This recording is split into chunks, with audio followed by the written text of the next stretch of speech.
గౌరవనీయులైన ఉపాధ్యాయులకు ప్రియ విద్యార్థులకు తెలుగు భాషా దినోత్సవ శుభాకాంక్షలు తెలియజేస్తున్నాను. మనిషికి మొదట కావలసింది ఆహారం. అది ఏ విషయాలు లేకపోయినా ఆహారం అనేది ముఖ్యం. ఆ తరువాత తాను ఇతరులతో సంభాషించడానికి కానీ ఇతరుల యొక్క ఆలోచనలు పంచుకోవడానికి కానీ వారి యొక్క ఫీలింగ్స్ని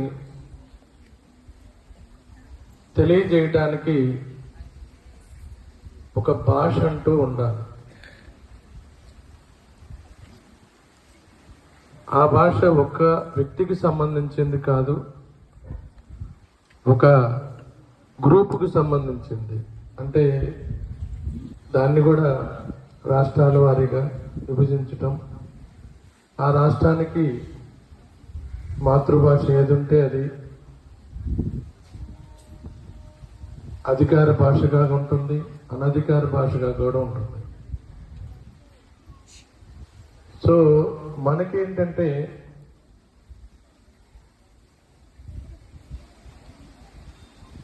తెలుగు భాష అనేది మనకి అధికార భాష. దీని యొక్క పుట్టుపూర్వోత్తరాలు తెలియజేయాలంటే కొంత మనము వెనక్కి వెళ్ళవలసిన పరిస్థితి ఉంది.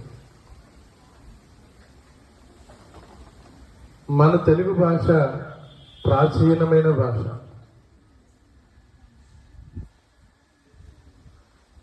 మన ఇండియాలో హిందీ తర్వాత బెంగాలీ, ఆ రెండు భాషల తర్వాత మూడో అతిపెద్ద ప్రజలు మాట్లాడుకునే భాష తెలుగు భాష. అందుకని మనం చెబుతూ ఉంటాం, భాషలందు తెలుగు లెస్స.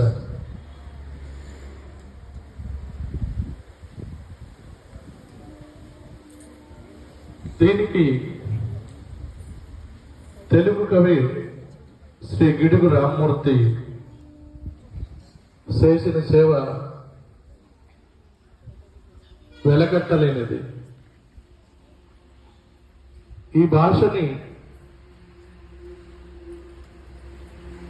ఇంత ప్రాముఖ్యత సాధించటానికి గిడుగు రామ్మూర్తి ప్రధాన పాత్ర వహిస్తే గురజాడ అప్పారావు గారు కూడా దానికి సహకరించారు.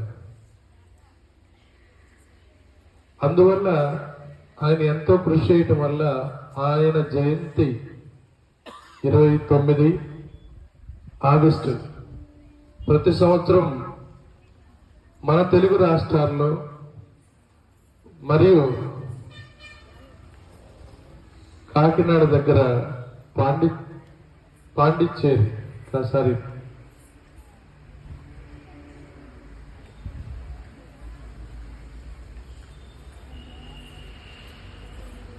Union territory one place is there, యానాంలో కూడా తెలుగు భాష అధికార భాష. సో ఆయన చేసిన సేవలకి ఆయన్ని గౌరవిస్తూ ప్రతి సంవత్సరం ఈ విధంగా మనం భాషా దినోత్సవం ప్రకటించుకోవటం అఫీషియల్గా గవర్నమెంట్ వారు ఆంధ్రప్రదేశ్లో, తెలంగాణలో, యానాంలో ఈరోజు ఈ భాషల గురించి కొంత మన ముందున్న జనరేషన్కి తెలియజేస్తే వాళ్ళు నెక్స్ట్ జనరేషన్ తెలియజేస్తారనే ఉద్దేశంతో ఉత్సవాలు జరుపుకోవడం జరుగుతుంది. మన దేశంలో అధికార భాషలు 22 ఉన్నాయి, అనధికార భాషలు చాలా ఉంటాయి. 22 అధికార భాషలు ఉన్నాయి. వాటిని మన గవర్నమెంట్ వారు గుర్తించడం జరిగింది. ఆ 22 భాషల్లో మన తెలుగు భాష కూడా ఉంటూ మనము చేసుకున్న సుకృతం చాలా సంతోషం. తెలుగు భాషకి మెయిన్ మొదటి స్థానము అంటే దానికి మూలం ద్రావిడ భాష. మన తెలుగు భాషని 1966లో తెలుగు రాష్ట్రాల్లో అధికార భాషగా గుర్తించడం జరిగింది 1966లో. 2008లో కన్నడతో పాటు తెలుగు ప్రాచీన భాషగా గుర్తించారు. అంటే కన్నడం కర్ణాటక ఆ భాషని మన భాషని ప్రాచీన భాషగా గుర్తించారు. 66లో అధికార భాషగా గుర్తిస్తే అంతకుముందు 2008లో మన భాషని ప్రాచీన భాష అంటే ఓల్డెస్ట్ లాంగ్వేజ్ గా గుర్తించారు. తెలుగు రాష్ట్రాల్లోనే కాకుండా ఇతర రాష్ట్రాల్లో కూడా మన ఆంధ్రులు తెలంగాణ వాళ్ళు కానీ వారి యొక్క భవిష్యత్తు కోసము ఇతర రాష్ట్రాల్లో జీవించడం జరుగుతుంది. అక్కడ కూడా ఎక్కువ మంది ఉన్నారు. ఈ ఇండియా గ్లోబ్ లో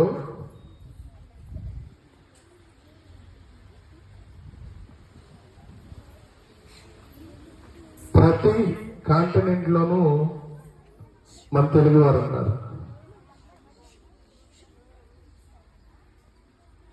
వాళ్ళ యొక్క జీవనోపాధి కోసం వెళ్ళటం, అక్కడ స్థిరపడటం, ఆ దేశం కన్నా గొప్ప ధనవంతులుగా ఉన్న వాళ్ళు కూడా ఉన్నారు. మరి ఇంతటి ప్రాచీనమైనది గొప్పది అమ్మతో సమానమైన భాషని ఒక విధంగా కనుమరుగవుతూ ఉంది. ఇది అధికార భాష అని చెప్పుకునే రోజులు పోతున్నాయేమో అనిపిస్తుంది. అనధికార భాష అంటే మన భాషకి లిపి ఉంది, మాట్లాడగలము, రాయగలము, చదవగలము. దీన్ని అధికార భాష.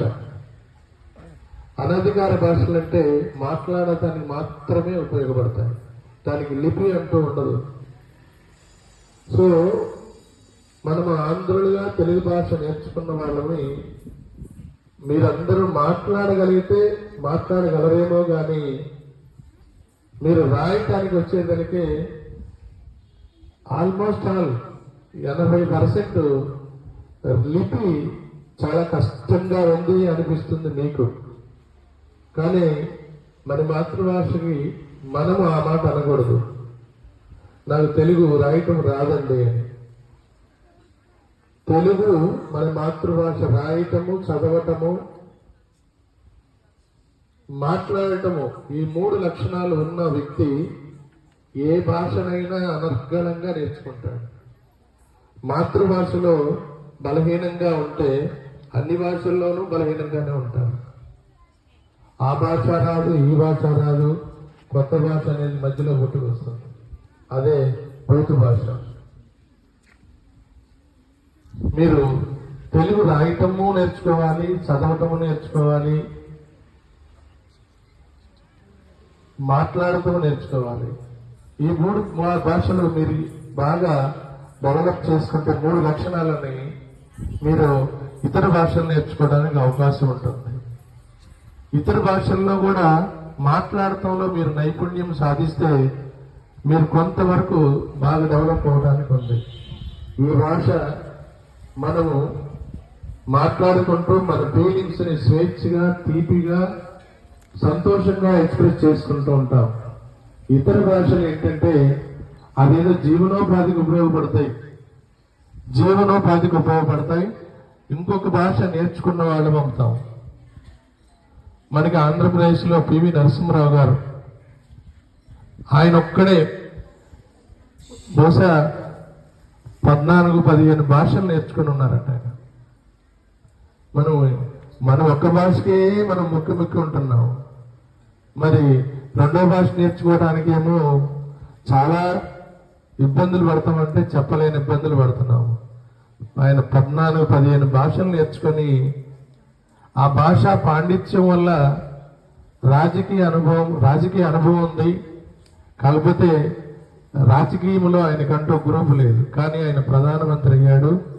ఒకనొక దశలో భారతదేశం ఆర్థికంగా పడిపోయింది అన్న దశలో లేపి నిలబెట్టగలిగిన వ్యక్తి ఆయన మన తెలుగు ఆయన పివి నరసింహారావు.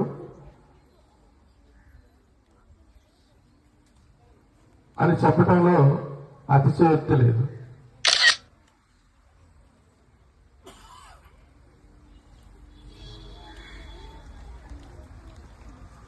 తెలుగు రాష్ట్రాల్లోనే కాకుండా ఇతర రాష్ట్రాల్లో కూడా మన భాష ప్రఖ్యాతి చెందుతూ ఉంది. మనకేంటంటే మనం ఒక ఇంగ్లీష్ మీడియం స్కూల్ స్థాపించాం కాబట్టి ఇంగ్లీష్ని ఎంకరేజ్ చేస్తూ ఉన్నాం. కానీ తెలుగు భాష మాతృభాష తెలియకుండా ఏ భాష రాదు. అందుకని మనకి వైస్ ప్రెసిడెంట్ వెంకయ్య నాయుడు గారు చెబుతుంటాడు ఆయన స్పీచ్ల్లో, మాతృభాష ఎలా ఉంటుందంటే పుట్టుకతో వచ్చిన కళ్ళులాగా ఉంటుంది. ఇతర భాషలు నాలాగా కళ్ళజోడు పెట్టుకొని రకంగా ఉంటుంది అని అంటారు. ఇది జీవనోపాధి కోసం చేస్తుంది. భాష నైపుణ్యతే కాకుండా ఇంగ్లీష్ లాంగ్వేజ్ జీవనోపాధిని పెంపొందించుకోవడానికి, లైఫ్ స్టైల్ బాగా పెంచుకోవడానికి ఉపయోగపడుతుంది. ఎందుకంటే అన్ని భాషల్లో కూడా ఒక ఇంగ్లీష్ భాష ఇంటర్నేషనల్ లాంగ్వేజ్, మరే భాష ఇంటర్నేషనల్ లాంగ్వేజ్ లేదు. ఏ దేశానికి వెళ్ళినా వాళ్ళ భాష వాళ్ళ సంస్కృతి ఉంటుంది తప్ప టోటల్ గా గ్లోబ్ మొత్తం వెతికితే ఓన్లీ ఇంగ్లీష్ లాంగ్వేజ్ ఒక్కటే ఇంటర్నేషనల్ లాంగ్వేజ్ గా నిలిచింది. అంత విలువ ఉన్నది కాబట్టి మనం ఒక్క ప్లేస్ లో ఉండి జీవించలేకపోవచ్చు. ఇతర దేశాలకు కానీ ఇతర కాంటినెంటల్ కానీ వెళ్ళినా కూడా మనం నెగ్గుకొని మన యొక్క ప్రదర్శన, మన నైపుణ్యాన్ని తెలియజేసుకొని మంచి జీవితాన్ని గడపడానికి ఇంగ్లీష్ ఉపయోగపడుతుంది. అందువల్లే ఇంగ్లీష్ యొక్క విలువ ఇంతున్నది కాబట్టి మీరు ఇంగ్లీష్లో మంచి ప్రావీణ్యులు కావాలి. దానికి ముందు తెలుగులో మీరు ప్రావీణ్యం కావాలి. రాయటము, చదవటము మరియు మాట్లాడటము.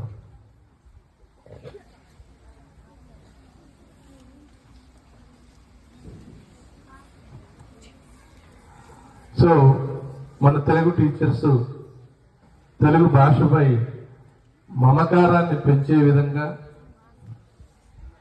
వారికి ఇచ్చిన పీరియడ్స్ లో దాన్ని గొప్పతనాన్ని చెబుతూ పిల్లలకి తెలుగుని వచ్చే విధంగా మాట్లాడే విధంగా చేయాలని కోరుకుంటున్నాను. మరి మాతృభాషకి అనుసంధానమైన సంస్కృత భాష.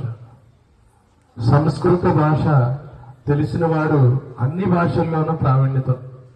అందుకని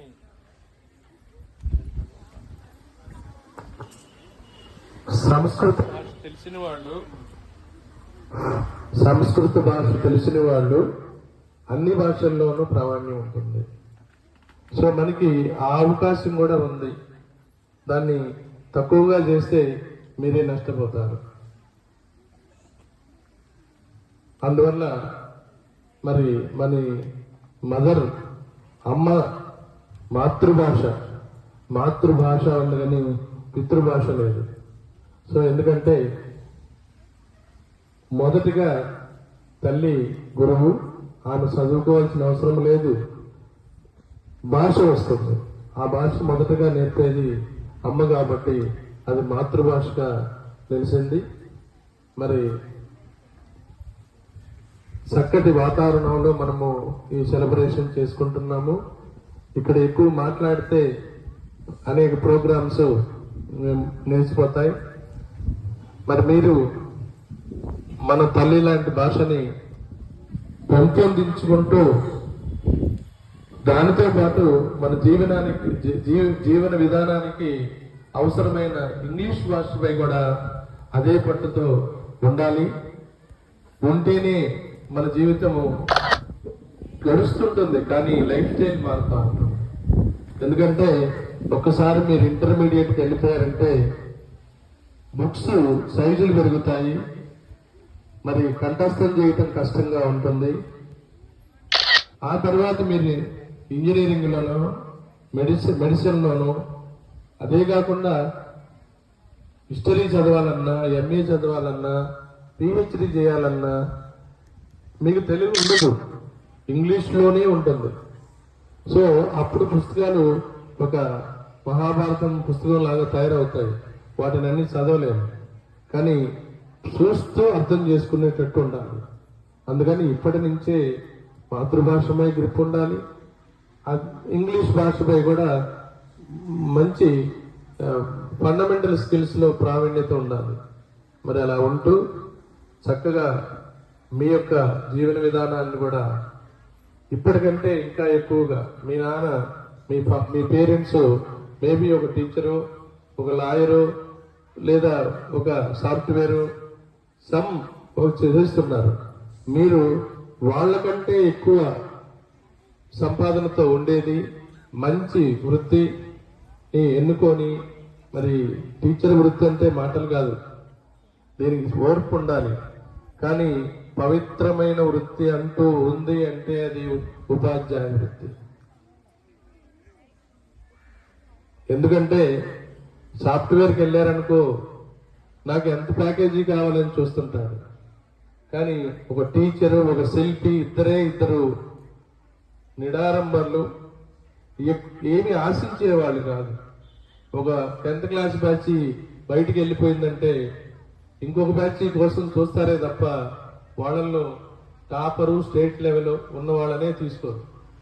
అదేవిధంగా శిల్పి కూడా ఒక రాయిని విగ్రహంగా చెక్కిన తర్వాత ఆయన ఏమి ఆశించడు, ఇంకొక మంచి రాయి ఎక్కడ దొరుకుతుందా, ఇంకొక శిల్పాన్ని నేను ఎలా చెక్కించగలను అనేది ఈ 2 వృత్తుల్లోనే ఉంటాయి. మిగిలిన అన్నింటిలో కూడా లాభం ఎంత, నష్టం ఎంత బేజరేసుకుంటాం కాదు. అందుకని ఈ టీచర్ వృత్తిని వచ్చే రోజుల్లో చాలా మంది ఇష్టపడతల్లా. ప్రైమ్ మినిస్టర్ ఆఫ్ ఇండియా అయినా, ప్రెసిడెంట్ ఆఫ్ ఇండియా అయినా, ఈవెన్ ఇంకా అంతకంటే ఎక్కువ పదవులు ఉన్నవాళ్ళైనా ఒక గురువు దగ్గర విద్యను అభ్యసించాల్సిందే.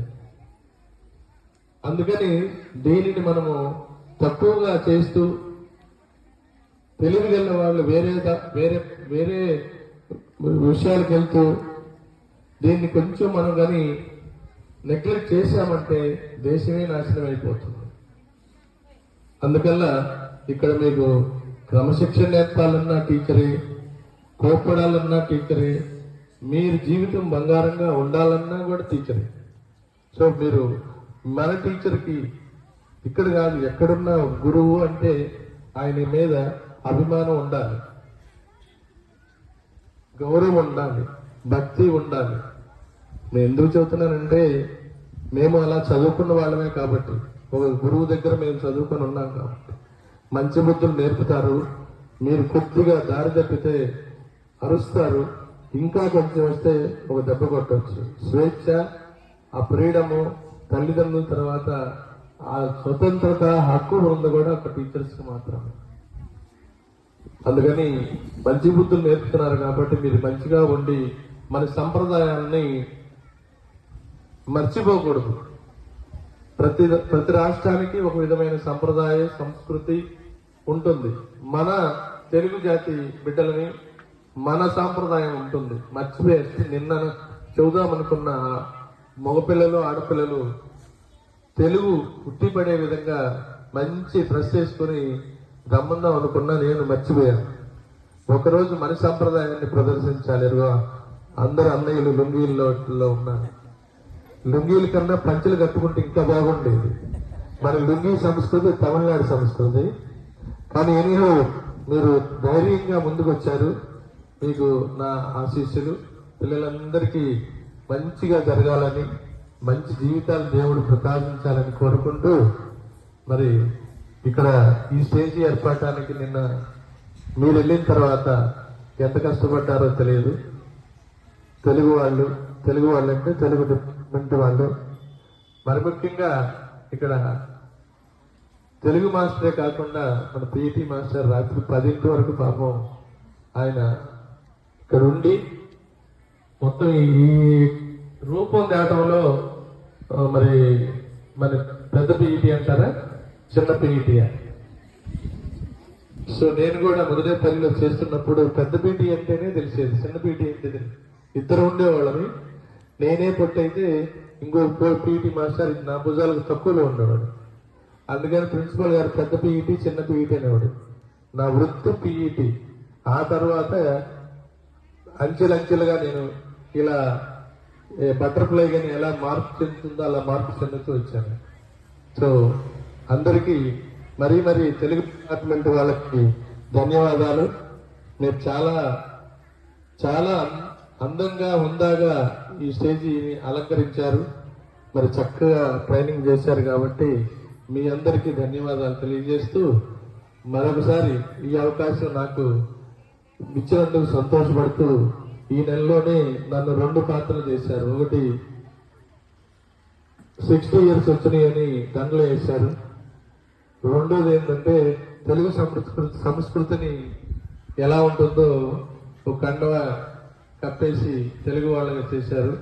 మరి మా టీచర్లందరికీ మరొకసారి ధన్యవాదాలు తెలియజేసుకుంటూ విరమించుకుంటున్నాను. Thank you.